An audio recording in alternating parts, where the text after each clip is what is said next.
यदि इतनी सी शाखा आप सुबह सुबह पानी के अंदर उबाल कर पी लेते हैं तो लीवर चाहे जितना मर्जी आपने डैमेज कर रखा हो ये ठीक कर देता है। और ये बात मैंने चीख चीख कर 3 से 4 महीने हो गए बताते हुए, और इस पौधे का ये अब आखिरी समय है और इस महीने के बाद ये पौधा आपको दिखाई नहीं देगा। तो जिन लोगों को लीवर से जुड़ी समस्या है वो इसका इस्तेमाल कैसे किया जाता है और इसकी पहचान कैसे करें, ये बहुत ध्यान से आप सुन लीजिए और इसको इस्तेमाल कर लीजिए। यदि आपको फैटी लीवर रहता है, आपकी लीवर की ओटीपीटी बढ़ के आती है, लीवर सोराइसिस तक की समस्या में ये चीज़ फ़ायदेमंद है, ठीक करने का काम करती है। खासकर जिन लोगों ने शराब पीने की वजह से या खाने की गलत आदतों की वजह से, हमारे देश में ज़्यादातर जो केसेज हैं लीवर डैमेज के वो शराब पीने की वजह से होते हैं।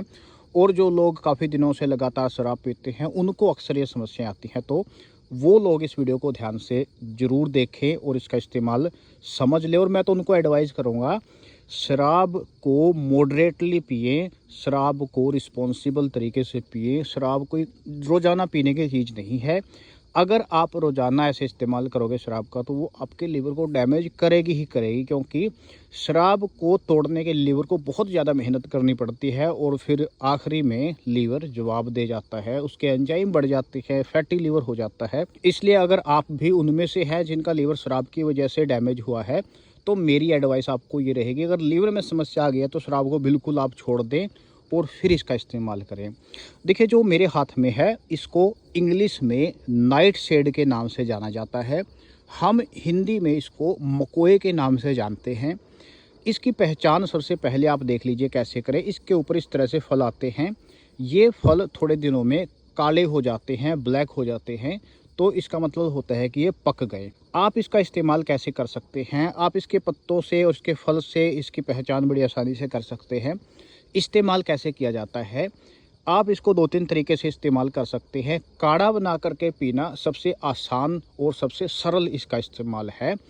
अगर आप इसको लंबे समय तक इस्तेमाल करना चाहते हैं तो आपको क्या करना है, इसको उखाड़ लीजिए पौधे को और इसको सुखा लीजिए। इसके पत्तों का और इसके तने का सुखा करके पाउडर बना लीजिए और थोड़ी सी मात्रा में ये पाउडर सुबह सुबह पानी के अंदर उबाल करके, जब आपका पानी आधा रह जाए तो इसको आप खाली पेट पी लीजिए। दूसरा इस्तेमाल आप कैसे कर सकते हैं, यदि आपके पास ताज़े पौधे उपलब्ध हैं, इस पौधे को लगभग इतनी मात्रा में जो ऊपर आप देख रहे हो, इसको पानी के अंदर डाल करके इसको अच्छी तरह से पहले क्रश कर लीजिए, फिर इसको पानी के अंदर डाल करके उबाल करके इसी तरह से, और पानी को आप काढ़ा की तरह काढ़ा बना करके पी लीजिए। मात्रा यदि पाउडर आप बना करके पीते हैं तो 3 से 5 ग्राम की मात्रा, अगर आप इसको पत्ते के रूप में ऐसे उबाल करके पीते हैं तो इतनी मात्रा में एक समय में काफ़ी है। आप इसको जो पहले हफ्ते के लिए इस्तेमाल कर लेते हैं तो दूसरे हफ्ते में थोड़ी सी इसकी क्वांटिटी आप बढ़ा सकते हैं।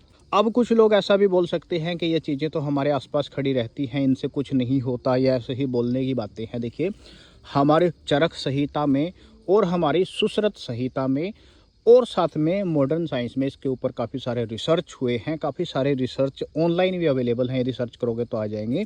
लीवर की समस्याओं में ये बहुत फ़ायदेमंद चीज़ है। अगर इसके बारे में आप कुछ भी और जानकारी चाहते हैं, कुछ भी पूछना चाहते हैं तो मुझे नीचे कमेंट करके आप पूछ सकते हैं। आपसे मैं विनती सिर्फ इतनी करूँगा कि इस तरह की जानकारी को एक दूसरे के साथ शेयर करने का काम भी ज़रूर करें, ताकि ज़्यादा से ज़्यादा लोग इन चीज़ों का फ़ायदा उठा सकें।